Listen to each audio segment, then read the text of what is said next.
Kembali bersiaran bersama kami dalam Selamat Pagi Malaysia, Meg. Sampai tengah-mengah rakan kita Nok Amalina tadi, Meg. Tapi saya nampak kesannya sebab dulu dia berisi sikit, sekarang dah kurus. Okey, apa pun itu antara aktiviti yang boleh dilakukan. Sebenarnya tidak ada alasan untuk anda. Anda boleh saja meneruskan aktiviti harian, tetapi dengan keadaan sekarang ada SOP ya untuk memastikan supaya anda dapat meneruskan kehidupan dengan sebaik mungkin ya. Okey, selain daripada kita nak bersama dengan tetamu, kita sebenarnya nak berbincang ni tentang satu topik yang saya rasa turut terkesan disebabkan oleh COVID-19 ini, iaitu mengenai pengurusan majlis dan juga acara, sebab ramai yang mungkin terpaksa menangguhkan aktiviti tertentu, khususnya majlis perkahwinan. Ada rancangan nak kahwin ke tahun ni? Tak ada kan? Alhamdulillah belum lagi. Belum lagi. Kalau boleh kita nak melangsungkan perkahwinan secara dalam talian sekarang. Dalam talian. Okey. Tapi ini kita akan bersama secara langsung, bukan secara dalam talian. Kita bersama dengan dua orang tetamu kita nak berbicara tentang masa depan industri pengurusan majlis. Kita ada bersama dengan kita ketika ini Cik Syafiq Izwan Asyari, merupakan Presiden Pertubuhan Adat dan Seni Budaya Warisan Melayu PASWAM di hujung sana, dan juga bersama dengan Cik Amir Firdaus Anwar, merupakan perunding acara dan majlis. Ini antara orang hebat, sudah banyak anugerah yang dimenangi. Jadi pastinya untuk kita berhadapan dengan situasi semasa ini, banyak perkara yang perlu kita perhalusi ya. Sebab sekarang ni kalau kita dengar rintihan dan juga aduan daripada ramai pihak, sebab ada majlis-majlis tertentu yang perlu tangguh, ada pula yang perlu dibatalkan secara sepenuhnya. Jadi mungkin sebagai penggiat industri, boleh tak kita nak kongsikan apa agaknya yang menjadi cabarannya kini apabila majlis-majlis banyak yang sudah ditangguh dan dibatalkan? Okay, bismillahirrahmanirrahim. Thank you to the RTM untuk jemput kita untuk SPM pagi ini. So basically yang sebagai penggiat industri dalam industri pengurusan acara dan majlis, so COVID-19 memang memberikan satu impak yang sangat besar lah. So basically banyak kesan-kesan dia, yang kesan-kesan semasa yang sekarang yang dihadapi oleh penggiat.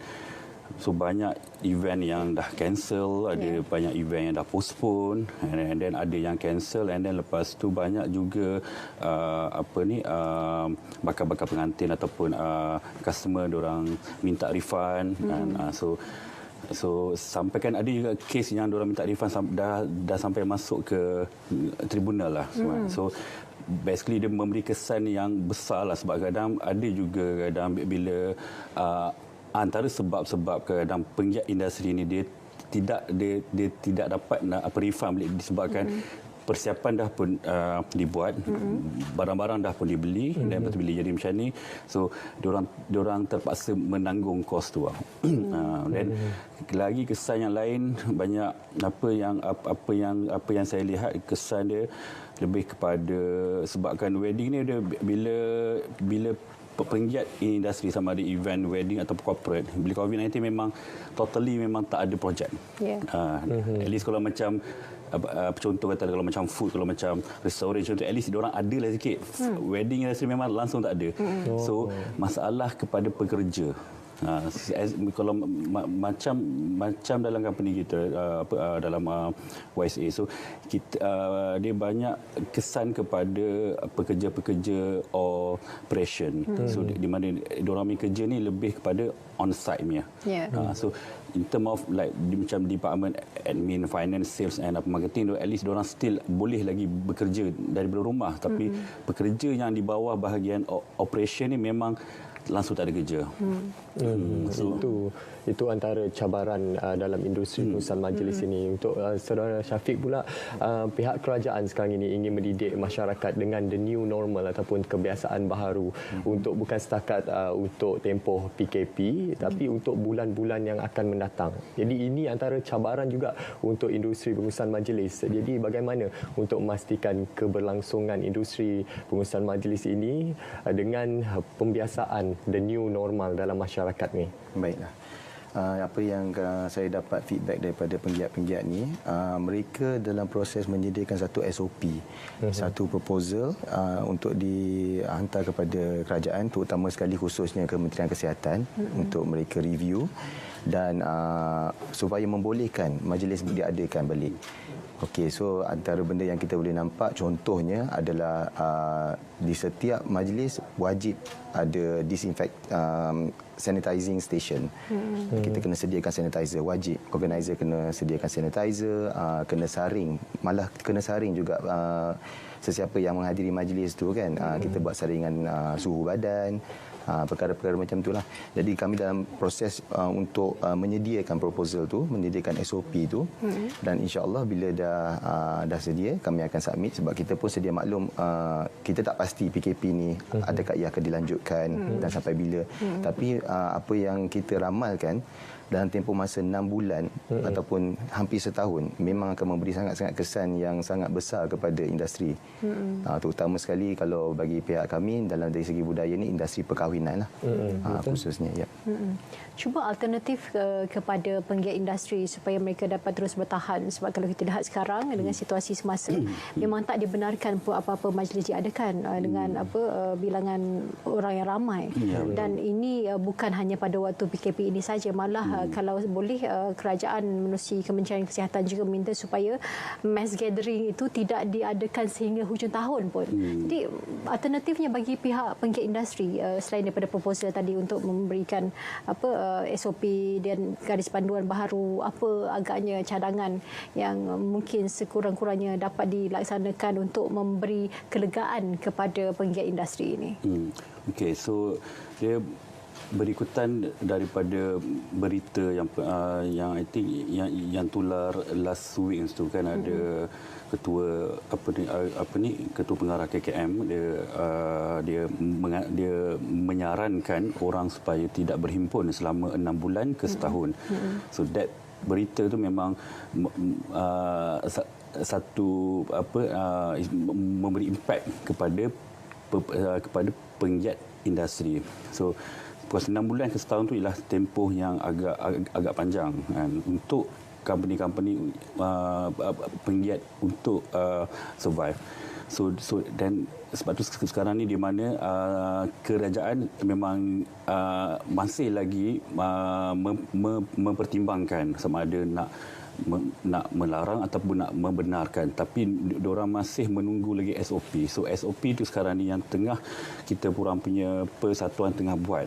So sebab di dalam wedding punya penggiat dia ada satu persatuan yang dikenali sebagai AWIM, Association Wedding Industry Malaysia. So diorang tengah rangka satu SOP ni untuk nak propose to the kementerian. Dan I think pun kalau tak salah besok dalam beberapa hari ini pun ada satu company wedding Bismillah Wedding yang owned by Mila Jirin pun. So diorang tengah mengumpulkan semua maklumat penggiat industri untuk nak dihantar petition.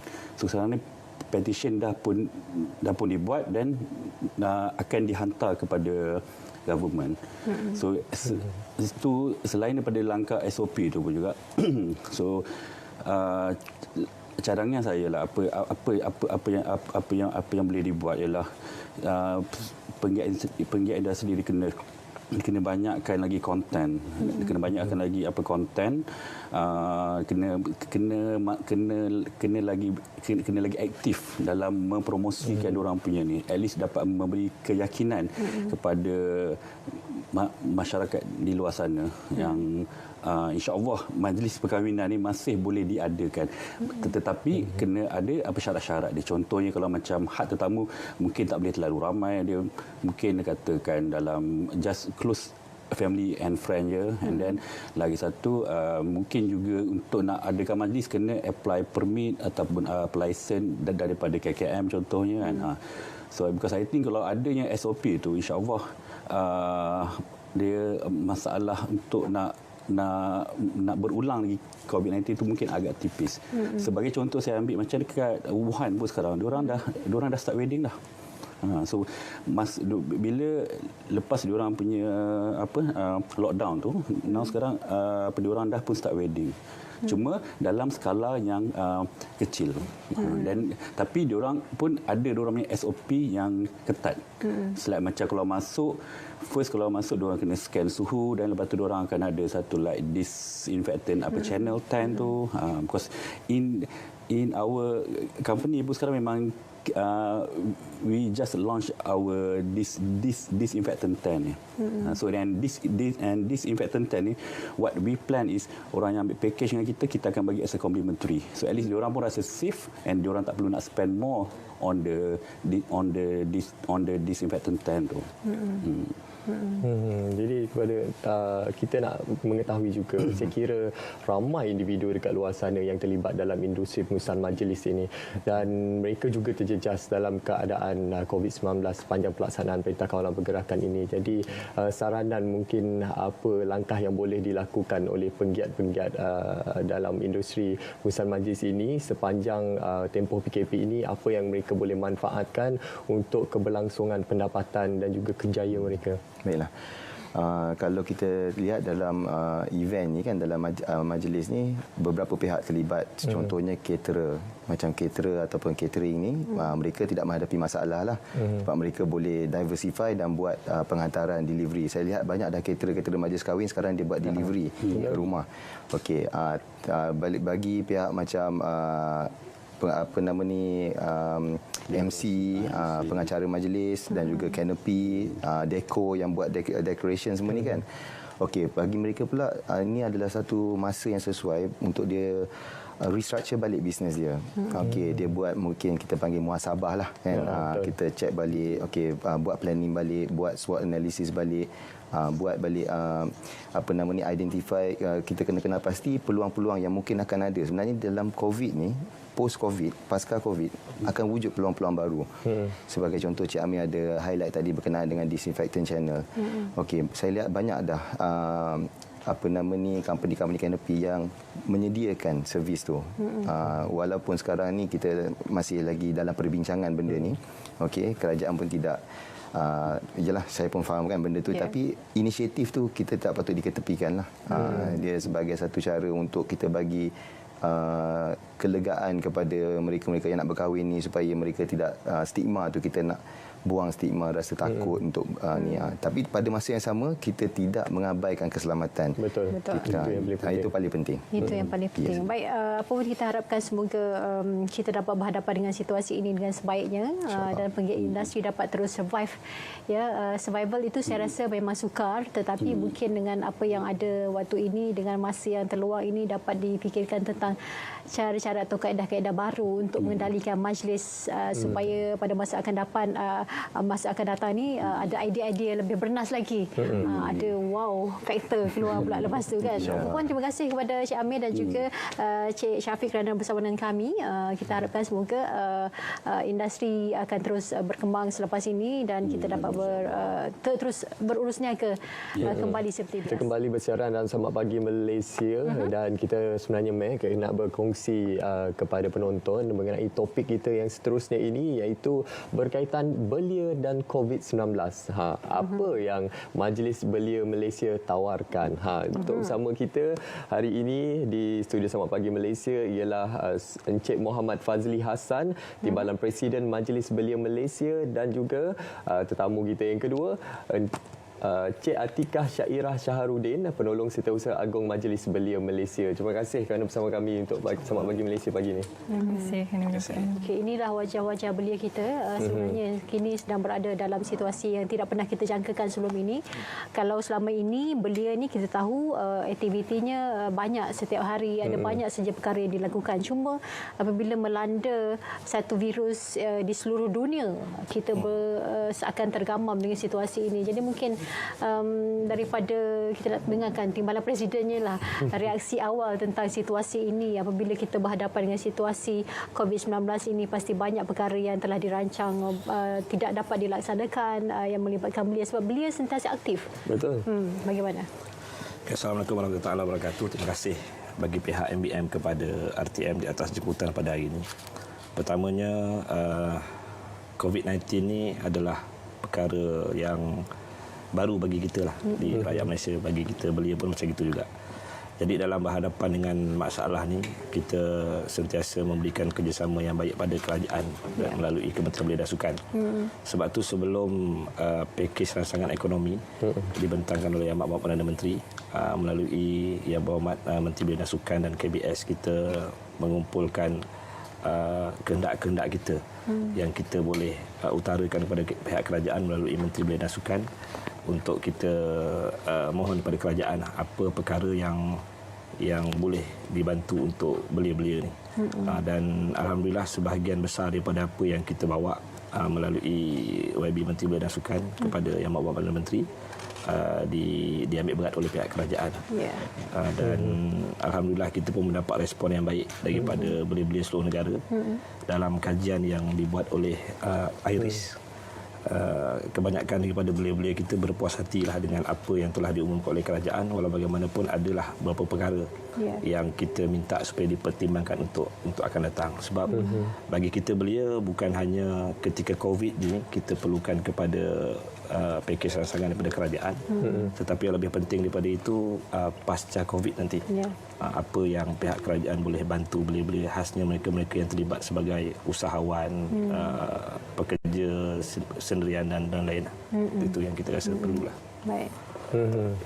Jadi kepada Cik Atikah pula, bila bercakap mengenai belia ini, golongan mahasiswa sering kali menjadi penekanan, dan sekarang ini golongan mahasiswa kita kebanyakannya berada di kampus, ada yang tak boleh balik kampung, ada yang rindu kepada keluarga. Jadi apa antara nasihat ataupun saranan yang boleh diberikan kepada golongan mahasiswa kita dekat luar sana supaya mereka kuat dari segi fizikal dan juga mental? Terima kasih banyak atas soalan yang sangat signifikan untuk ditanyakan. Berkait dengan mahasiswa ini, saya fikir sangat-sangat mustahak kita merujuk kembali kepada apa yang dimaklumkan oleh Tan Sri Lam sebentar tadi, adalah tentang isu kesihatan mental di peringkat mahasiswa yang kini mematuhi akur dengan arahan oleh pihak KKM, dan mereka masih lagi tabah dan sabar di dalam kampus masing-masing.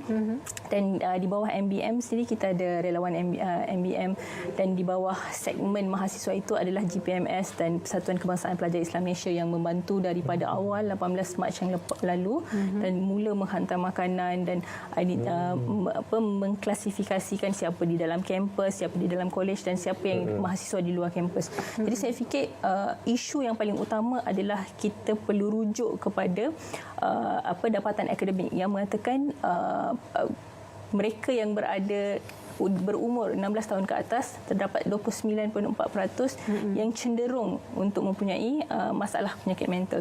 Dan lagi pula dengan ruang yang mereka tidak boleh bergerak sekarang, dan kumpulan individu yang mempunyai claustrophobic yang tidak boleh berada dalam ruang yang kecil dan tidak boleh bergerak ke mana-mana. Jadi ini yang paling mustahak saya fikir.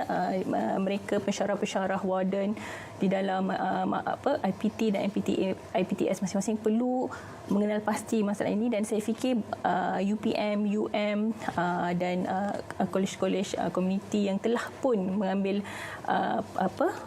jaringan dan berkomunikasi dengan kaunselor-kaunselor di peringkat masing-masing. Dan saya fikir kalau ada tambahan belanjawan yang perlu dilaksanakan adalah empowering professionalism, maksudnya macam memperkasakan profession kaunseling di peringkat kampus-kampus ini sendiri sangat mustahak untuk dikenal. Dan saya fikir rakan-rakan mahasiswa dan mahasiswi di sini, waktu di dalam krisis pandemik ini, kita harus melihat kepimpinan itu lahir di peringkat universiti-universiti, dan kita mahu menghadapkan ke adik-adik ini. Dan anak-anak muda ni sangat-sangat aktif yang majlis, maksudnya macam sekarang ni baru kita nampak bukan tuntutan mereka hanya berkenaan nak water cooler je, nak ATM saja. Maksudnya kita nak nampak hasil mereka kepada kepimpinan itu sendiri. Cuma cabarannya apabila kini kita berada dalam tempoh perlu berada di rumah, tidak dapat lagi menjalankan aktiviti seperti biasa, tetapi masih lagi ada belia-belia yang begitu proaktif apabila mereka tidak mahu duduk diam saja. masih lagi ada yang bertindak dengan cara yang berbeza untuk membantu masyarakat dan memberikan bantuan kepada golongan yang memerlukan.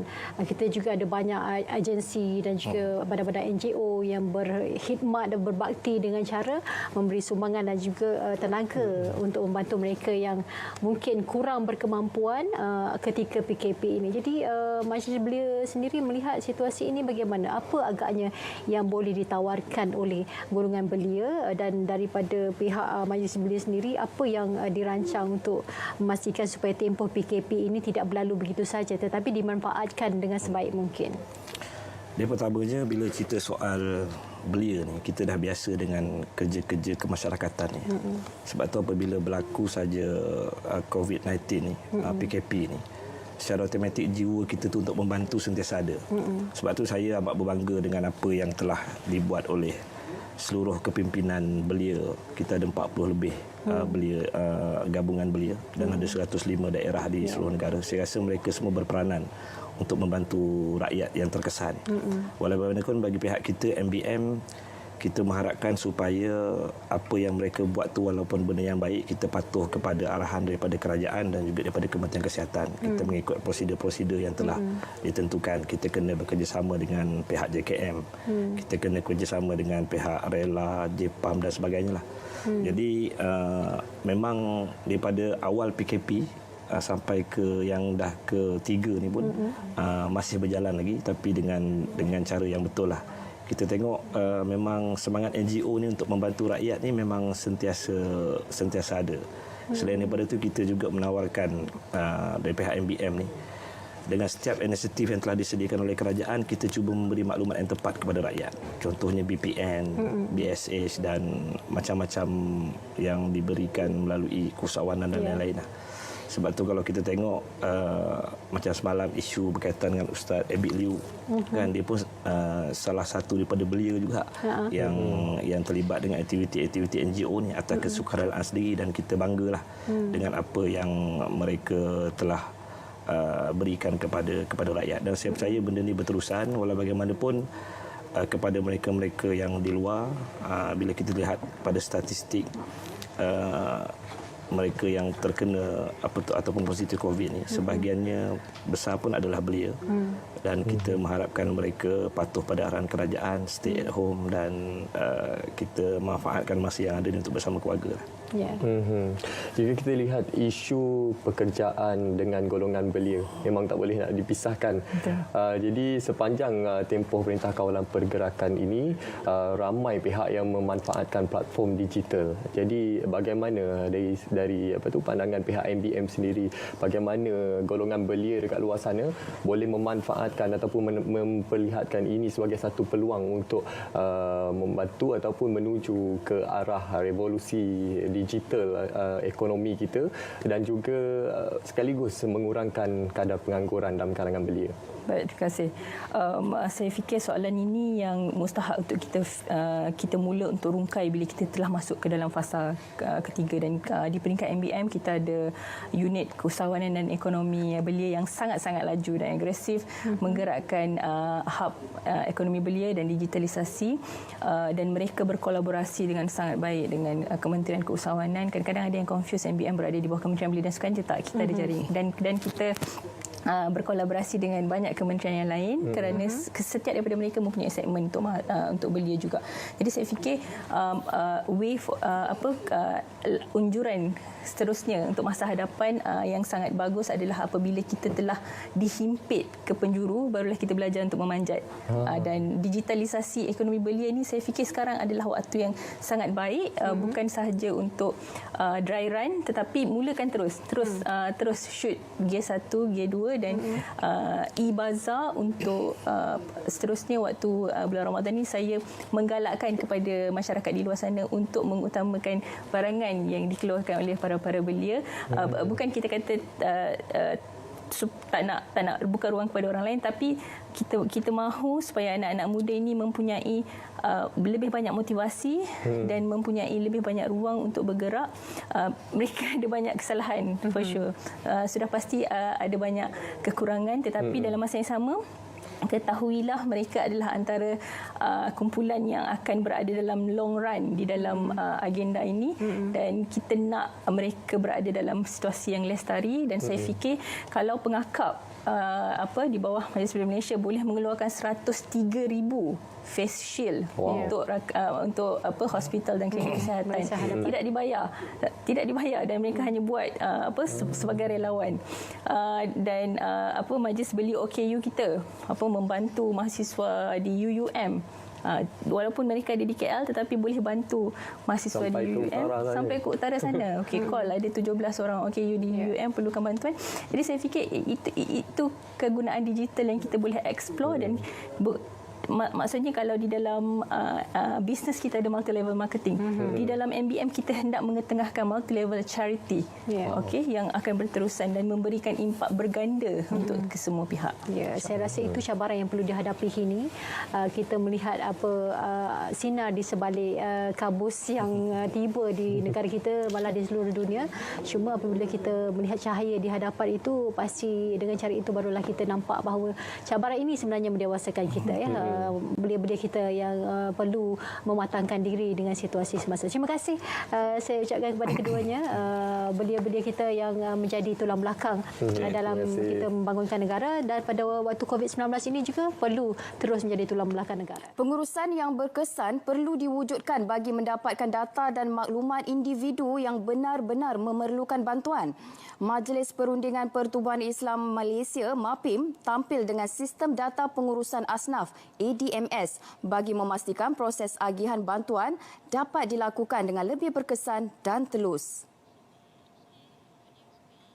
Sistem data pengurusan asnaf ADMS dilihat efektif dalam mengagihkan bantuan di seluruh negara dengan menggunakan sistem kod bar. Ia boleh digunakan menerusi aplikasi dalam telefon mudah alih dan kesemua rekod berkaitan disimpan secara dalam talian.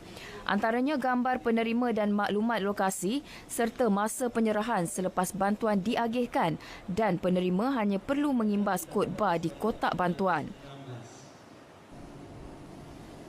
Baik, MAPIM merupakan antara NGO yang turut memberikan sumbangan terutama pada musim penularan wabak COVID-19 ini. Jadi demi memastikan sumbangan yang disampaikan itu sampai kepada golongan yang benar-benar memerlukan, sistem ini dan juga ataupun yang dipancar di sana akan memberikan maklumat-maklumat yang terperinci kepada siapakah bantuan perlu disampaikan.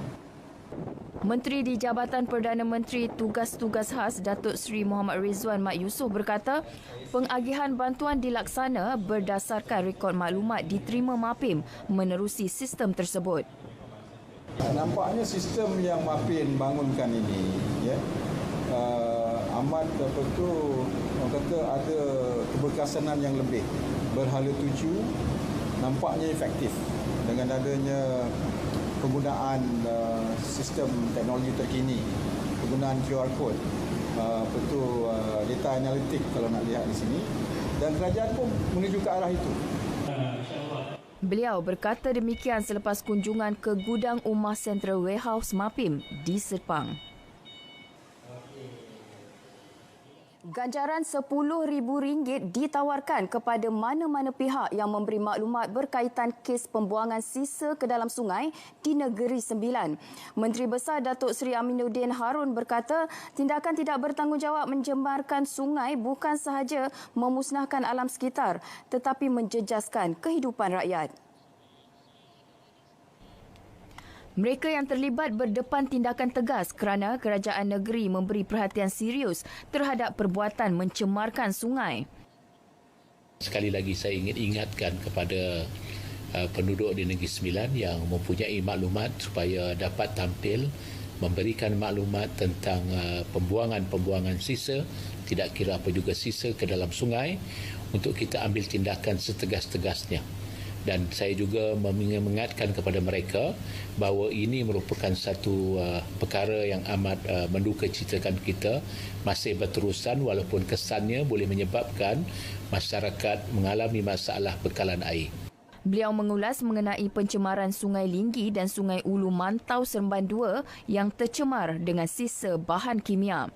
Pihak berkuasa masih melakukan siasatan terperinci bagi mengenal pasti punca pencemaran sungai terbabit. Itulah dia nyanyian Satukan Rasa daripada Zehra Zamri dan hasil ciptaan daripada Datuk Mozani. Saya kira lagu itu sangat menyentuh hati dan juga memberi kata-kata semangat untuk para barisan di hadapan kita. Dan sebenarnya hari ini 22 April 2020 merupakan sambutan Hari Bumi Sedunia. Mungkin ramai yang tak tahu. Jadi sebab itulah kita bawakan tetamu kita pada hari ini untuk kita berbincang mengenai sambutan Hari Bumi dan juga kepentingan ekosistem paya bakau. Jadi bersama kita di studio Selamat Pagi Malaysia hari ini ialah Dr. Sarah Abdul Razak, pensyarah kanan di Institut Sains Biologi Fakulti Sains Universiti Malaya. Assalamualaikum. Waalaikumsalam. Jadi kita saban tahun 22 April kita menyambut Hari Bumi Sedunia. Ya, betul. Dan selalunya pelbagai aktiviti yang dijalankan ataupun dirancang oleh pelbagai agensi dan juga NGO untuk memberi kesedaran terhadap kelestarian bumi kita. Betul. Jadi bagaimana pula perbezaannya untuk tahun ini? Sambutan Hari Bumi Sedunia itu bagaimana penonton ataupun rakyat Malaysia boleh menyambutnya dalam pada masa yang sama mematuhi Perintah Kawalan Pergerakan. Okey. Terima kasih. Selamat pagi dan Assalamualaikum. Okey, tahun ini iaitu 22 April 2020 adalah merupakan sambutan Hari Bumi Sedunia yang ke-50 ya.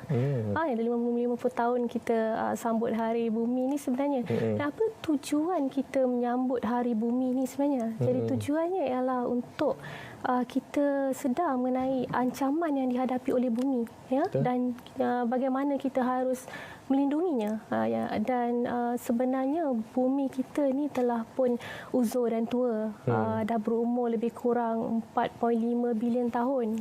Ya betul dan menyedari mengenai hakikat ini seluruh dunia telah pun bersama-sama berganding bahu untuk menyambut Hari Bumi Sedunia ini dengan harapan ia dapat meningkatkan kesedaran mengenai penting untuk kita menjaga alam sekitar dan juga bumi kita, dan secara tak langsung sebenarnya untuk menyedarkan bahawa setiap daripada kita individu boleh menyambut Hari Bumi dan melindungi Hari Bumi dalam kehidupan seharian kita. Jadi tema Hari Bumi untuk tahun ini ialah climate action ataupun dalam bahasa Melayunya tindakan iklim. Climate action ini sebenarnya adalah selaras dan bersangkut paut dengan climate change ya. Climate change iaitu dalam bahasa Melayunya perubahan iklim yang sebenarnya saban hari semakin disebut-sebut dan meniti di bibir saintis-saintis di seluruh dunia, ekologis, environmentalist dan juga masyarakat tempatan sekalipun. Apakah ia sebenarnya perubahan iklim ni? Perubahan iklim ni ialah sebenarnya apabila terdapatnya perubahan di bumi di atas sebab kebanyakan ialah tindakan negatif oleh atas akibat daripada kerakusan manusia. Ya, antara kesan-kesan perubahan iklim ialah sebagai contoh global warming yang selalu kita dengar iaitu pemanasan global yang mana akan terjadi bila terjadinya cairnya ais di kutub utara dan kutub selatan yang mana akan mengisi isi padu air dalam lautan dan seterusnya meningkatkan aras laut dan juga menyebab antara selain kesan global kesan pemanasan iklim ini juga ialah pencemaran air, pencemaran udara dan juga antara contoh perubahan iklim ialah kesannya ialah deforestasi ya, deforestasi. Jadi bagaimana kita ingin mengatasi perubahan iklim ini? Jadi cara untuk mengatasinya ialah climate action, iaitu tema Hari Bumi, iaitu tindakan iklim. Jadi contoh-contoh tindakan iklim yang biasanya lah kita lakukan sebelum ini ialah sebagai contoh kita akan membersihkan pantai, kita akan membersihkan sungai-sungai, membersihkan hutan ya, ataupun aktiviti menanam pokok secara besar-besaran. Jadi kalau kita sedar semua ni adalah aktiviti luar ya, aktiviti luar. Tapi memandangkan kita di dalam ancaman wabak COVID-19 ini dan dalam tempoh PKP ini kita harus duduk di rumah ya. Kita tak boleh keluar-keluar sembarangan. Jadi oleh kerana ini masih juga sebenarnya kita masih boleh menyumbang kepada bumi dengan melakukan beberapa tindakan iklim ini di rumah kita sendiri. Jadi contoh-contoh tindakan iklim kita boleh lakukan ialah tu, yang pertama ialah mengelakkan penggunaan plastik. Penggunaan plastik. Kita biasa dengar ni, macam contohnya, saya bagi satu contoh je. Kalau kita keluar ke pasar raya dalam tempoh PKP ni, kita elakkan gunakan plastik di pasar raya yang disediakan oleh pasar raya. Kita bawa sendiri beg. Beg yang kita bawa daripada rumah, yang selalunya beg ini ialah beg yang boleh dicuci dan diguna berulang kali. Itu yang paling simple, paling mudah sekali. Saya sedar akhir-akhir ini kerajaan telah banyak berkempen mengenai mengelakkan penggunaan plastik kan. Kita dah boleh jumpa di restoran dah tak ada straw dah, tak ada guna straw plastik. Kalau nak beli barang kat pasar raya pun charge untuk penggunaan plastik 20 sen. Ya betul. Ini sebenarnya satu tindakan sangat murni yang bagus oleh kerajaan sebenarnya. Tetapi alangkah indahnya jika tindakan ini kita lakukan di rumah juga, semasa tempoh PKP, mengelakkan penggunaan plastik, kita teruskan di rumah. Dan seterusnya tindakan iklim yang boleh kita lakukan di rumah ialah mengelakkan penghasilan sisa buangan makanan. Sebenarnya tidak ramai yang tahu dalam sisa buangan makanan yang berlebihan adalah salah satu daripada masalah dunia, masalah bagi negara-negara di setengah di dunia, termasuklah Malaysia. Jadi saya suka sekali saya ingin mengetengahkan slogan 3R, iaitu reduce, reuse dan recycle. Reduce makanan yang terdapat di rumah, dengan cara tidak membazir. Kita makan, kita habiskan makanan kita. Reuse dengan menggunakan bekas-bekas untuk kita simpan makanan seperti bekas plastik lah biasanya, ataupun kita akan guna berulang kali. Reuse. Dan recycle. Recycle ni menarik sikit. Saya ingin bagi contoh Korea Selatan, negara contoh Korea Selatan, di mana saya ingin kongsi kenangan manis saya masa saya sama belajar di Korea Selatan selama 2 tahun. Semasa di sana, saya perhatikan masyarakat di Korea Selatan, mereka sangat berdisiplin semasa semasa mereka menguruskan saki-baki makanan mereka, di mana mereka sebenarnya diwajibkan, sebab itu mereka berdisiplin, mereka diwajibkan untuk mengasingkan makanan mereka mengikut kategori. Ini semua rumah, di setiap rumah, setiap orang akan lakukan.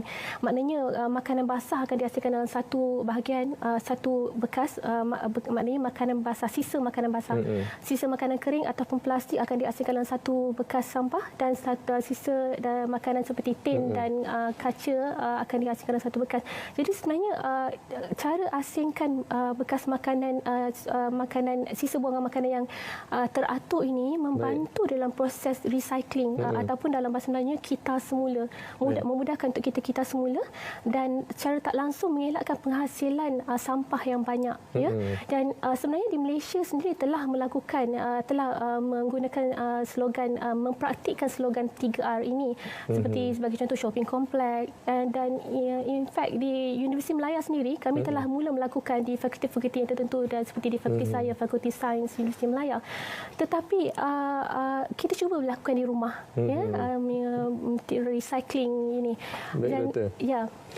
Itu mengenai recycling, dan antara usaha-usaha lah kita untuk melestarikan bumi kita. Jadi kita nak berbicara mengenai kepentingan ekosistem paya bakau ini. Bila kita bercakap mengenai pokok paya bakau ini, mesti dalam pemikiran kita hanya mengenai fungsi pokok untuk membekalkan oksigen semata-mata. Tapi apa sebenarnya kepentingan ekosistem paya bakau ini?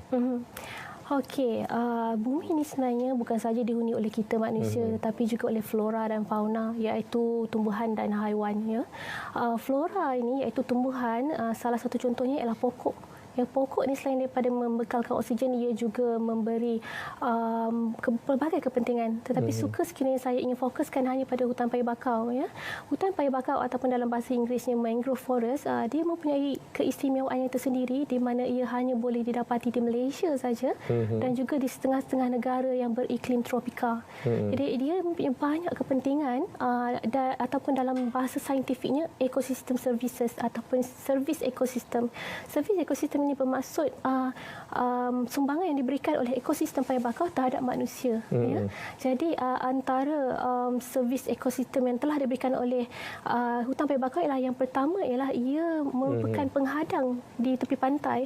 Ia bermaksud ia menghadang kita daripada ancaman ribut dan taufan. Ya. Sebagai contoh yang tsunami yang berlaku pada tahun 2004 ya, yang sangat dahsyat telah berlaku. Pada ketika itu kawasan-kawasan pesisiran pantai yang mempunyai kepadatan hutan paya bakau yang sangat tinggi, mereka menerima kurang kerosakan ya, apabila diserang oleh tsunami. Ini berlaku kerana hutan paya bakau dia act as a barrier, okey, di mana dia menyerap tenaga ombak daripada tsunami itu. Itu antara ekosistem services hutan paya bakau. Baik, Doktor. Ya. Baik, Doktor. Terima kasih kami ucapkan kepada Doktor kerana sudi bersama dengan kami di Selamat Pagi Malaysia untuk sambutan Hari Bumi Sedunia. Baik, dalam situasi sekarang memang ada ramai yang tertekan dan ada banyak perkara yang perlu anda perhalusi supaya anda tidak terlalu memikirkan tentang tekanan itu disebabkan oleh COVID-19 dan sebagainya. Jadi hari ini di talian sudah bersedia bersama dengan kita untuk berbicara tentang penjagaan kesihatan mental dalam usaha memerangi pandemik COVID-19. Kita ada Tan Sri Lee Lam Tai yang sudah pun bersedia di talian. Hello, selamat pagi. Halo, selamat pagi, Mek. Apa khabar? Baik, saya sihat. Tan Sri bagaimana? Ya, saya sihat juga. Okey, Tan Sri, kita sekarang berada dalam situasi yang tidak pernah kita alami seperti COVID-19 ini. Sebelum ini hidup kita berjalan dengan biasa, ada segalanya teratur dan sebagainya. Cuma apabila COVID-19 ini melanda negara, kita telah pun berada dalam situasi yang sangat asing bagi kita dan ramai yang tertekan disebabkan oleh situasi ini. Jadi mungkin kita boleh dapatkan sedikit sebanyaklah gambaran daripada Tan Sri sendiri melihat bagaimana apa agaknya yang menjadi punca masyarakat menjadi tertekan disebabkan oleh wujudnya pandemik COVID-19 di seluruh dunia ini, khususnya kepada rakyat kita di Malaysia. Ya, secara asasnya apa yang menyebabkan emosi ataupun isu-isu berkaitan dengan kesihatan mental ialah oleh kerana rakyat terganggu apabila negara kita turut mengalami pandemik COVID-19. Dan ini telah memaksa rakyat Malaysia mengubah norma dan cara hidup mereka. Misalnya kita terpaksa menyesuaikan diri kepada Perintah Kawalan Pergerakan PKP. Kita terpaksa mengamalkan penjarakan sosial. Kita tidak boleh bersalam, tidak boleh menjalani kehidupan biasa seperti bersosial dan sebagainya. Dan so saya rasa semua inilah memang akan mencetus apa yang saya sifatkan sebagai ini tekanan, ini perasaan tekanan itu mental, isu kebosanan, keresahan dan itu sebagainya.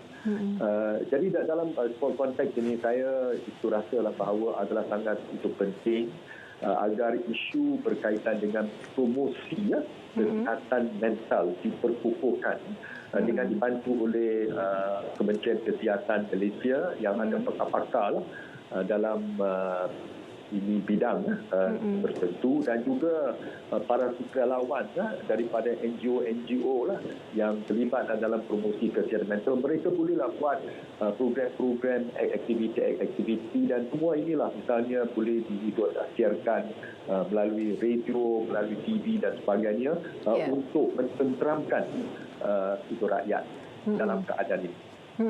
Cuma selain daripada bimbang apabila mereka berada di rumah, banyak masa untuk berfikir. Jadi kadang-kadang memikirkan perkara yang bukan-bukan.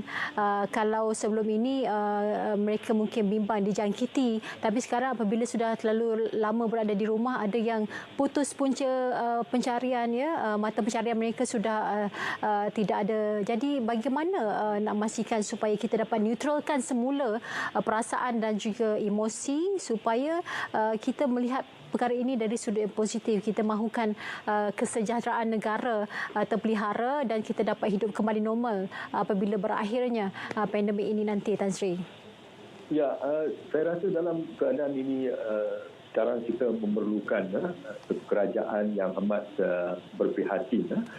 Dan saya itu rasalah apa yang telah dilaksanakan setakat inilah melalui usaha-usaha Kementerian Kesihatan Malaysia dan juga pelbagai agensi dan agensi penguasa yang lain telah dapat memainkan peranan itu masing-masing untuk memastikan kita itu dapat memutuskan penularan virus ini. Ada satu perkara yang saya rasa amat penting juga adalah berkaitan dengan aktiviti-aktiviti ekonomi. Ini juga sangat penting kerana kita tahulah apabila PKP ini dilaksanakan, ada banyaklah ini industri kecil dan itu sederhana.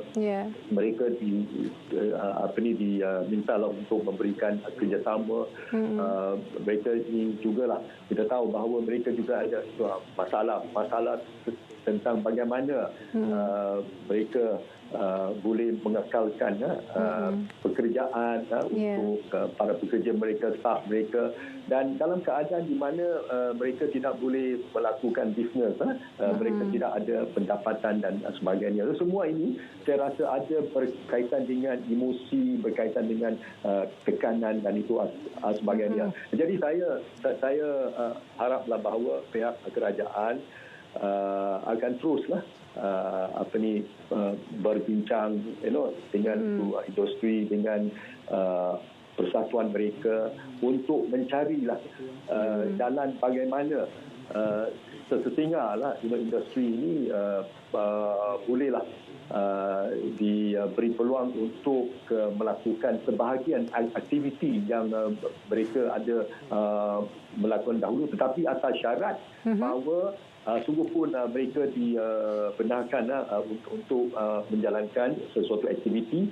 Jadi mereka nak mematuhilah saranan Kementerian Kesihatan Malaysia berkaitan dengan do's and don'ts. Itu seperti mana yang tadi saya dikatakan, bahawa aspek-aspek berkaitan dengan kesihatan dan aspek tentang keselamatan ini perlu dilaksanakan oleh pihak majikan dan itu sebagainya. Jadi saya juga harap bahawa para pekerja juga memainkan peranan untuklah memastikan bahawa saranan Kementerian Kesihatan dapat dilaksanakan dengan sebaiknya. Baik, sebelum kita akhiri, ringkas daripada Tan Sri, nasihat kepada orang ramai supaya terus kekal berada di rumah dalam kita nak pastikan supaya PKP tahap 3 ini dapat kita jayakan dengan sempurna, dan yang penting adalah untuk kita memutuskan rantaian COVID-19 ini. Tan Sri. Ya, apa harapan saya ini secara ringkas ialah seperti mana yang tadi saya telah menekankan, iaitu peranan setiap individu. Kerana saya rasa sangat penting kita harus anggap bahawa perang terhadap COVID ini harus dianggap bukan sahaja sebagai tanggungjawab kerajaan saja, tetapi setiap individu, setiap warga Malaysia, setiap insan saya rasa juga ada peranan itu masing-masing. Jadi mesej yang telah disampaikan oleh pihak berkuasa ini adalah sangat terang bahawa mereka dikendaki untuk duduk di rumah, tetapi sungguh pun duduk di rumah, saya harap mereka boleh menggunakan masa dengan terbaik. Misalnya mereka boleh merancang aktiviti-aktiviti, mereka boleh membawa ini idea yang lebih baik untuk membuat ini sesuatu lah supaya masa itu tidak dijadikan itu sia-sia. So hingga akhir inilah saya harap bahawa semua rakyat Malaysia akan bersatu bersama dengan pihak kerajaan, pihak berkuasa untuk memastikan bahawa pada akhirnya kita dapat menang, kita dapat memerangilah pandemik COVID-19 ini. Baik, terima kasih. Tan Sri, kita mesti menang. Mesti menang, ya. Baik, terima kasih Tan Sri Lilamtai yang bersama dengan kita di talian hari ini. Kita harapkan semoga mental anda akan terus kukuh, teguh dan juga nak ke Sabah seketika untuk bersama dalam melintas langsung bersama dengan rakan penyampai di sana dalam Cerita Pagi.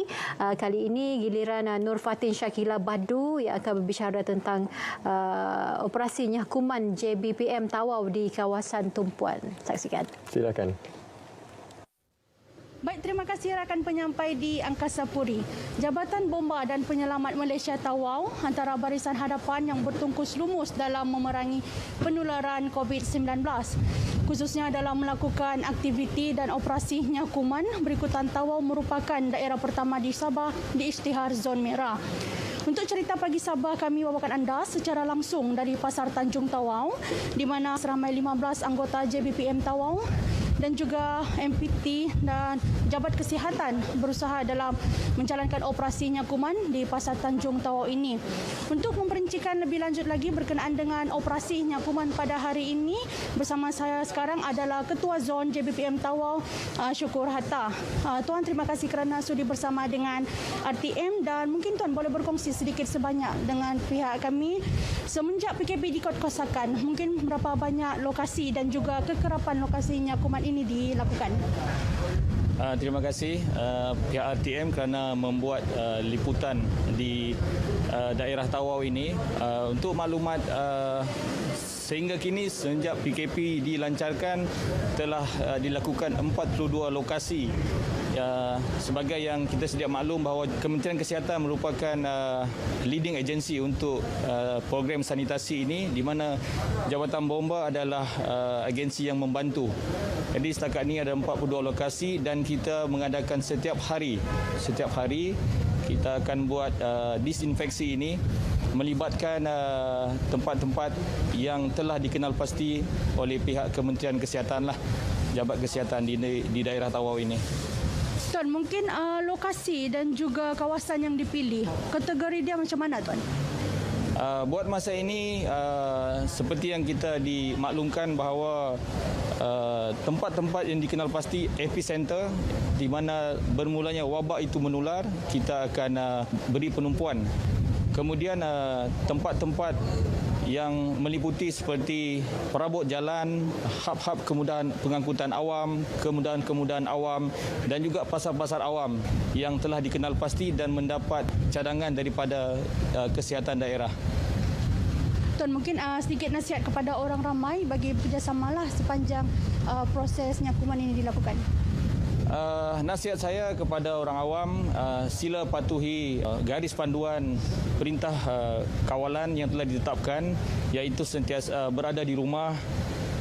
Jika keluar, hendaklah mengamalkan social distancing dan juga memakai face mask, dan juga kurangkan pergerakanlah, sama-sama membantu pihak berkuasa tempatan supaya kita dapat memutuskan rantaian wabak COVID-19 ini. Baik, terima kasih Tuan. Jadi orang ramai, marilah kita bersama-sama dalam menghentikan lagi memutuskan rantaian COVID-19 di negara inilah. Dan jangan lupa untuk terus mematuhi peraturan dan arahan yang ditetapkan, yang juga dikuasakan oleh pihak kerajaan. Jadi setakat ini itu sahaja perkongsian dari Tawau bersama saya Nur Fatin Syakila Badu untuk Cerita Pagi Sabah. Kita kembali ke Angkasa Puri. Lembaga Pemasaran Pertanian Persekutuan Fama dan Persatuan Nelayan Kebangsaan Nikmat kini meluaskan pasarannya dengan menjual produk keluaran mereka ke dalam platform e-dagang. Ia bukan sahaja memberikan alternatif bagi pengguna membeli barangan segar ketika Perintah Kawalan Pergerakan PKP ini, malah membantu para petani dan nelayan yang mungkin terjejas pendapatan mereka dalam mengekang penularan COVID-19. Dalam satu temu bual dalam talian antara pihak e-dagang tersebut bersama Fama dan Nikmat, Pengarah Kanan Khidmat Pemasaran IAT, Wan Faizatul Aniza Ismayatin berkata, kerjasama Fama dan juga syarikat e-dagang tersebut bagi mempromosi dan mengedarkan barangan produk berasaskan agro melalui Agro Bazar Malaysia Mall. Melalui proses ini, Fama mendapat maklum balas yang baik daripada pengguna dan juga memanfaatkan petani tempatan. We get a very positive consumer feedback who purchase from our store. In terms of the fast delivery, affordable price, freshness of the product, as well as an excellent in service that we provided. Fama hope that through these collaborations, we can promoting more of Malaysia local produce to the wider market. Bagi Persatuan Nelayan Kebangsaan Nikmat, kerjasama ini dapat memberikan pilihan kepada pengguna untuk menikmati kualiti makanan laut segar beku seperti kembung, tongkol, selar dan produk yang diproses termasuk makanan ringan dan nugget. Meskipun ia dijual dalam talian, namun dengan teknik pembekuan yang baik, kesegarannya terjamin. Kita menggunakan kaedah individual quick freezing iaitu IQF. Nikmat ada kilang di Kuala Kedah untuk membekukan ikan-ikan kembung ni. Apabila ditangkap oleh nelayan, saiz yang betul sebagai contoh 8 ekor ataupun 10 ekor 1 kilo, kita akan terus masukkan ke dalam mesin individual quick freezing ni, IQF ni, secara individu, satu persatu. Di mana dalam tempoh 1 jam saja, dia akan keras seperti mana batu tu. Kerjasama ini juga dijangka dapat menyokong 1,500 petani tempatan, 100 usahawan industri agrobisnes di bawah FAMA dan 56,000 nelayan bagi mengekalkan pendapatan mereka. Ia juga bagi memastikan bekalan sampai kepada rakyat tanpa berlakunya pembaziran, sekaligus membolehkan rakyat mengakses hasil segar pada harga yang berpatutan.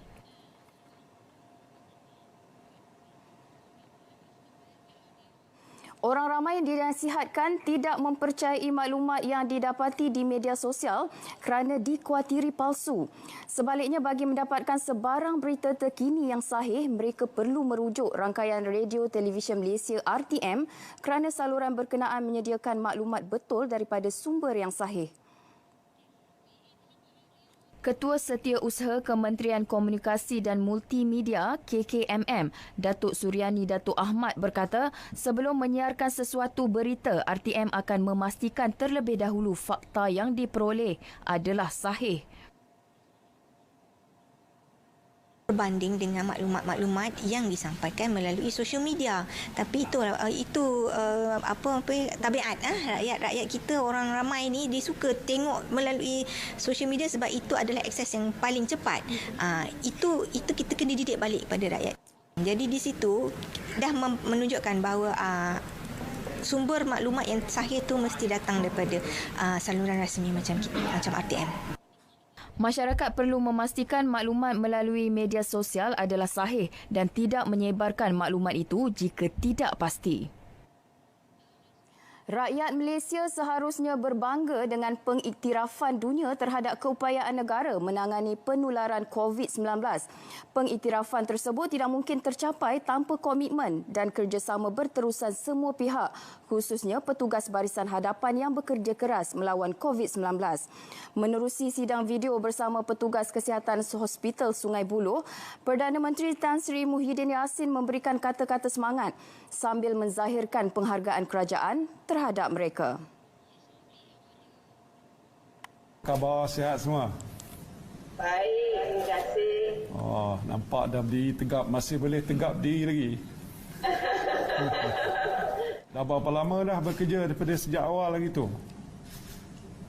Sejak COVID-19 ni sejak 25 Januari sebagai pasukan barisan hadapan. Oh, sampai sekarang? Ya, sampai sekarang yang kalau di hospital sana berapa orang yang terlibat? Doktor, jururawat dan lain-lain pegawai perubatan, ramai yang terlibat. I must say that we have achieved a great success in way. Though COVID has not been over yet, but I've seen the graph dipping and the curve is going down. And of course, it is all because of the hard work that you all have been doing. Of course, it's a combined effort of everybody. And this is something that we all owe to you. And I must say that you are still in high spirit. That is something which is good because I want you to be strong and able to face this challenge. It's not an easy task.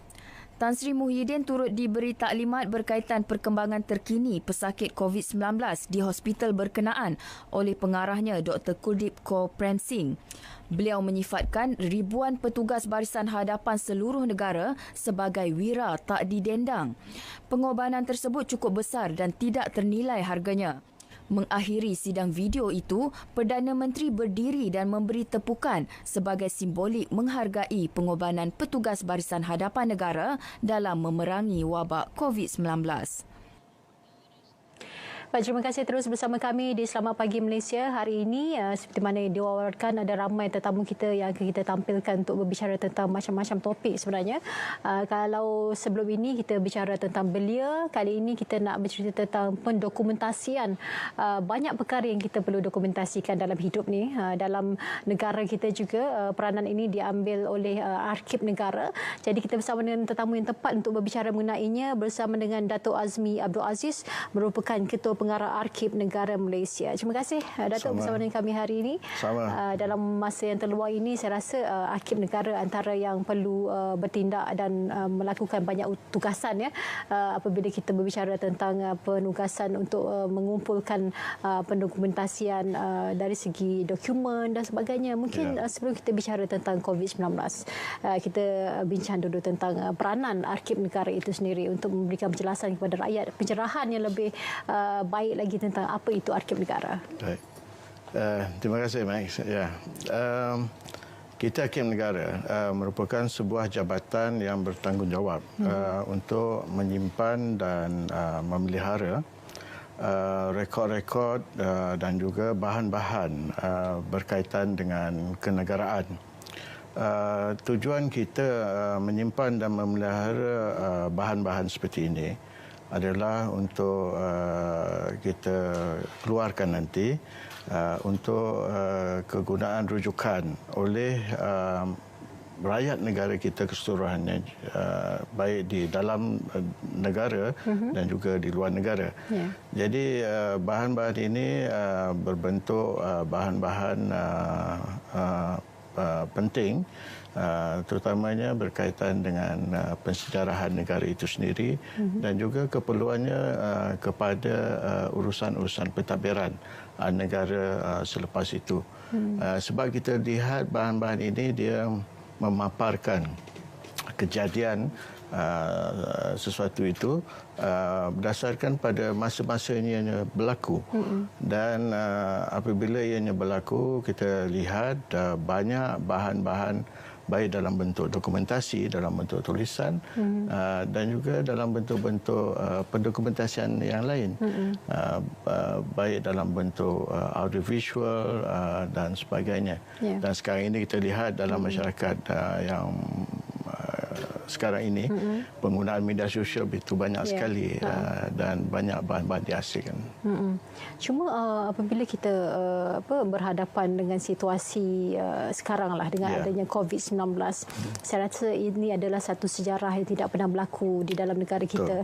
Tidak pernah sampai kita perlu berhadapan dengan Perintah Kawalan Pergerakan dengan adanya pandemik COVID-19 ini. Jadi bagaimana peranan Arkib Negara untuk memastikan supaya setiap satu perkara yang berlaku sepanjang tempoh kita berhadapan dengan pandemik ini semuanya didokumentasikan dan menjadi rujukan pada masa akan datang? Ya. Kita lihat apabila berlakunya pandemik ini, COVID-19 ini, kita lihat bagaimana negara dan juga pentadbiran sesebuah negara itu bergerak begitu banyak sekali, baik dalam sektor pentadbiran kerajaan, kesannya kepada rakyat dan juga kepada pihak swasta dan juga kepada pelbagai pihak. Jadi kita Arkib Negara merupakan sebuah institusi yang kita menyimpan bahan-bahan itu untuk rujukan. Dan pada masa inilah kita lihat dengan adanya arahan pergerakan yang tidak dibenarkan, maka kita lihat para pengguna bahan arkib ini mereka tidak dapat pergi ke Arkib Negara untuk menjalankan penyelidikan.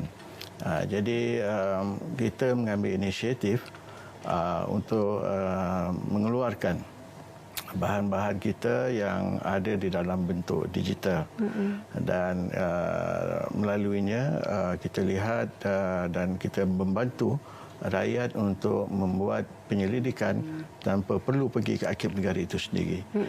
Kita ada sistem yang telah kita bangunkan awal dahulu yang dipanggilkan online finding aid, di mana melalui sistem ini para pengguna boleh masuk ke dalam sistem ini dan mereka boleh merujuk bahan-bahan yang kita ada. Jadi mereka tidak perlu datang ke Hakim Negara untuk menjalankan penyelidikan. Dan ini saya lihat perkembangan yang berlaku sekarang ini di mana penggunaan bahan-bahan digital ini begitu banyak sekali. Dan kita bernasib baik kerana Akib pada suatu masa dahulu mendapat peruntukan untuk mendigitalkan bahan-bahan yang kita ada di Akib Negara dan kita menyediakan bahan-bahan ini untuk rujukan rakyat negara kita tak kira di mana mereka berada. Jadi ini banyak membantu mereka untuk menjalankan penyelidikan mereka. Cuma kita melihat apabila peranan itu sudah semakin mudah dijalankan apabila adanya teknologi seperti ini. Bagaimana persiapan dari segi simpanan data oleh Arkib Negara? Sebab kalau kita lihat yang didokumentasikan bukan hanya satu-satu perkara saja, tapi banyak yang berkisahkan tentang negara kita juga disimpan oleh Arkib. Kalau yang bahan-bahan lama itu, saya rasa mungkin untuk disimpan dalam satu tempoh yang lama sudah tidak ada ruang. Tetapi apabila didigitalkan, kita ada simpanan datanya. Jadi bagaimana persediaan Arkib Negara ke arah itu? Kita merasa beruntung kerana kerajaan menyokong tugasan-tugasan yang dilakukan oleh Arkib Negara. Mereka memahami kepentingan bahan-bahan ini untuk disimpan, dipelihara dan kemudiannya disediakan akses kepada rakyat negara. Jadi kita mendapat peruntukan untuk membangunkan pangkalan data kita dan kita menyediakan kemudahan-kemudahan ini untuk kita mendigitalkan bahan yang sedia ada yang dahulunya dalam bentuk tradisional dalam bentuk kertas dan sebagainya dan kita masukkan ke dalam pangkalan data itu. Di samping itu kita juga boleh menyimpan data-data ataupun bahan-bahan yang telah dibangunkan ataupun dikeluarkan dalam bentuk elektronik itu sendiri.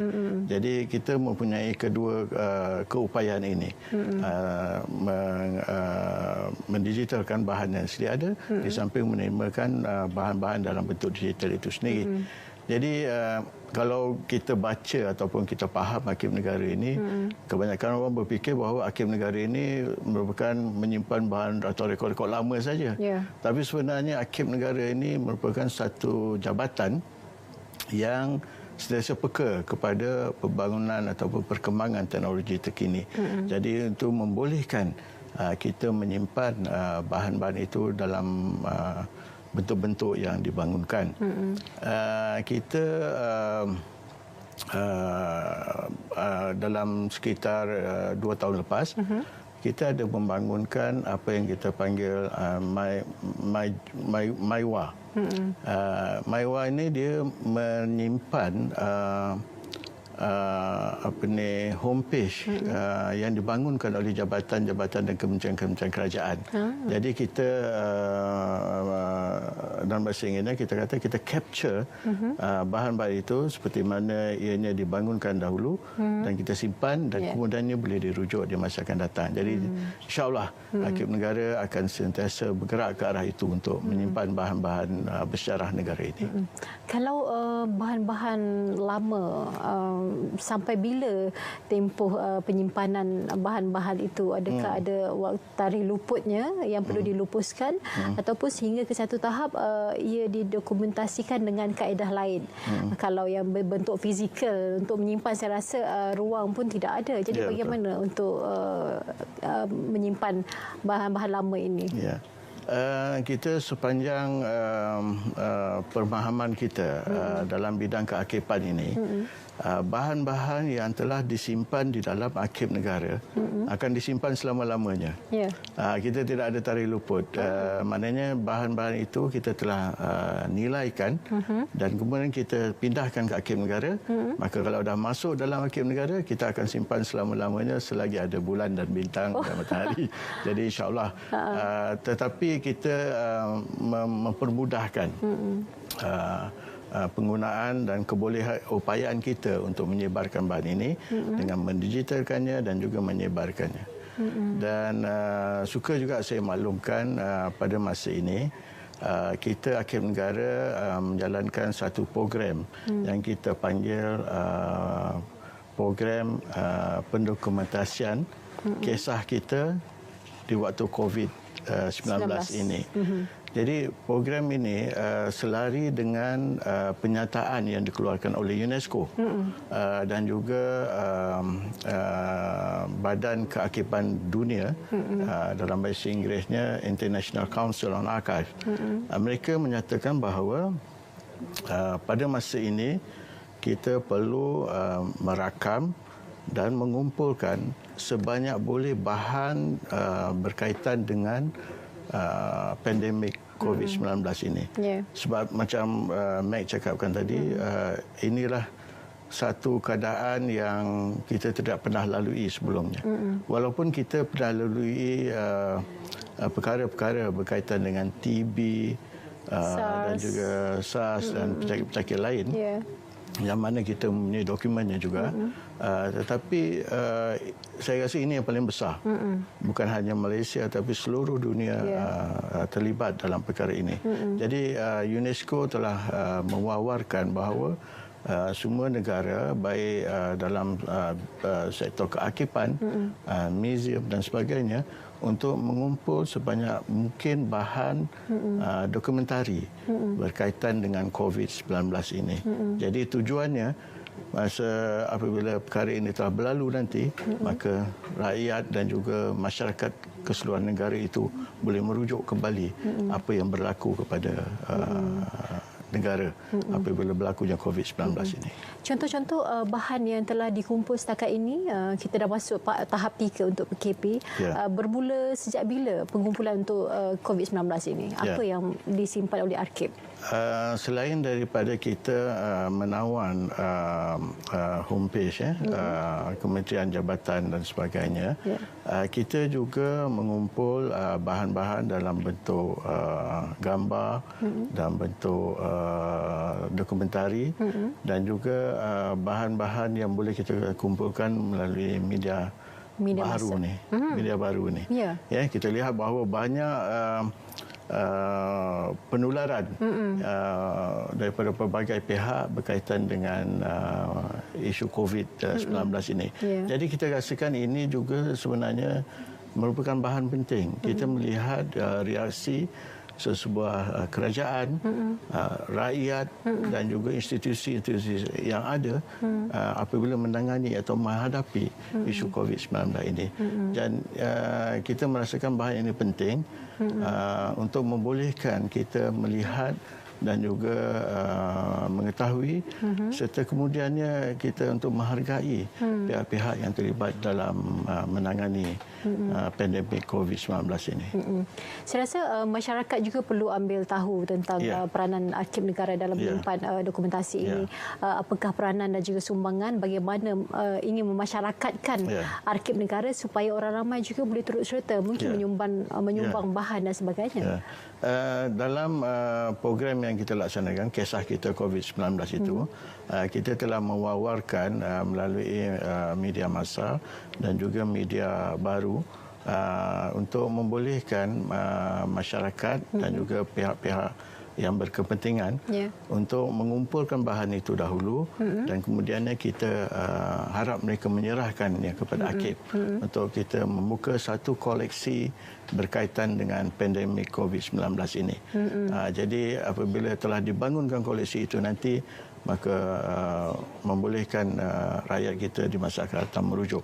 Kita lihat pelbagai pihak, ya, terutama dalam media baru ini, dalam FB-nya, dalam WhatsApp-nya. Kita juga membangunkan satu aplikasi di dalam media aplikasi Telegram yang membolehkan semua orang pihak masuk dan mengutarakan pandangan-pandangan ataupun menyerahkan bahan-bahan mereka kepada kita. Ya, Arkib Negara juga berinteraksi secara langsung dengan rakyat supaya mudah untuk saling berkomunikasi, berkomunikasi. Ya, baik. Sebab kalau tidak, dia ingat bila ialah jabatan kerajaan juga diarahkan untuk tidak bergerak begitu seperti biasa. Jadi kita juga mendapat pertanyaan-pertanyaan daripada pihak-pihak berkepentingan.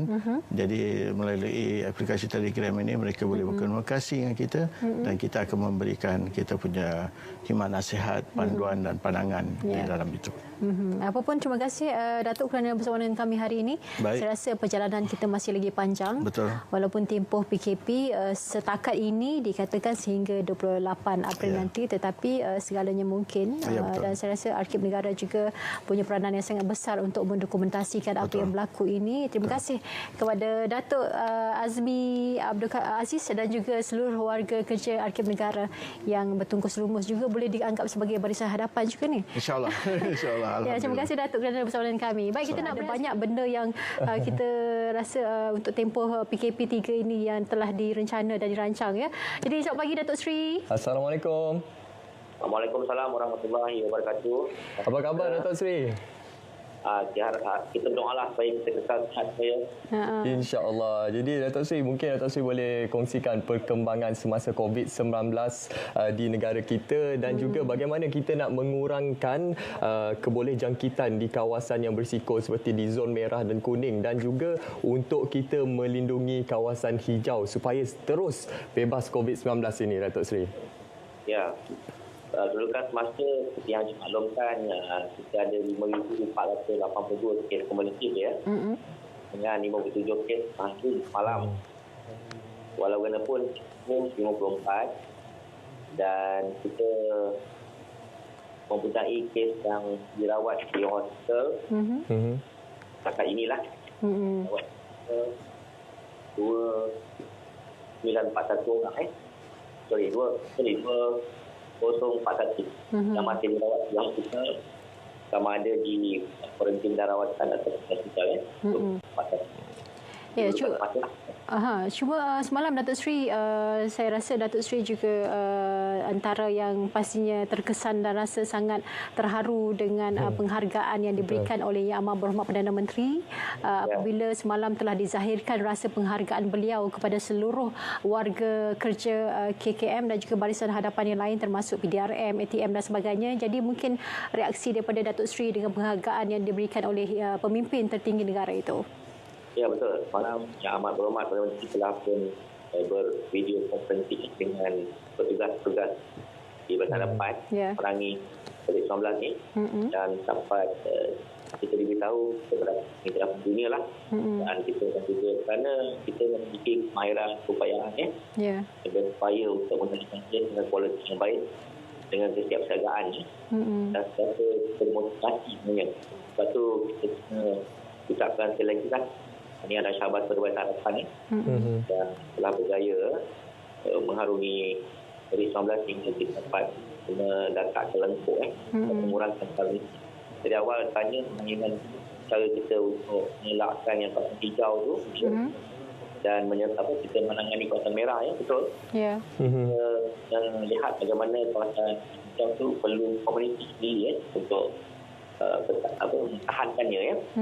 Dan dia berkolaborasi dari semua pihak dalam kampung ke atau mungkin ke daerah, ya, supaya kekalkan kawasan hijau dan terus komunikasi untuk elakkan ada penularan baru dalam kawasan tersebut. Bagi kawasan merah, kita akan gunakan targeted approach, ya, untuk menanganinya, ya. Kita buat sampling, kita akan kawal border dia, dan juga kawalan akan diteruskan, ya. Kita akan perjalanan sosial selamat, dan juga kebersihan diri, ya. Datuk Sri, kita juga sedia maklum bahawa negara kita menerima kunjungan hormat dari delegasi pakar perubatan daripada negara China. Jadi bagaimana kita boleh memanfaatkan peluang ini untuk membantu negara kita boleh menjadi lebih bersiap sedia untuk mengekang dan juga merawat COVID-19 di negara kita ini? Ya, mereka yang datang tu berpengalaman mengendalikan kes-kes COVID di negara China ya. 8 pakar datang dan mereka akan untuk berikan kita input pandangan-pandangan. Mereka datang tidak merawat mereka memberi pandangan kepada kita dengan pengalaman yang ada menambah baik kita ya. Mungkin harapan daripada Datuk Seri sebab kita pun dah berada dalam tahap 3 dah ni dengan harapan supaya kes positif dapat kita kurangkan dan kita juga kalau boleh ingin putuskan terus rantaian ini dan pada masa yang sama juga berharap supaya petugas-petugas barisan hadapan kita dapat terus memantapkan lagi kesiapsiagaan mereka dan terus diberikan kesejahteraan dan juga kesihatan sehingga ke akhir perjuangan COVID-19 ini, Datuk Seri. Ya, kita ada slogan tangani merah hijau ya. Selain pada kita menang ya. Jadi mana yang diberikan kepada kita KPM akan kita sebaik mungkin lah.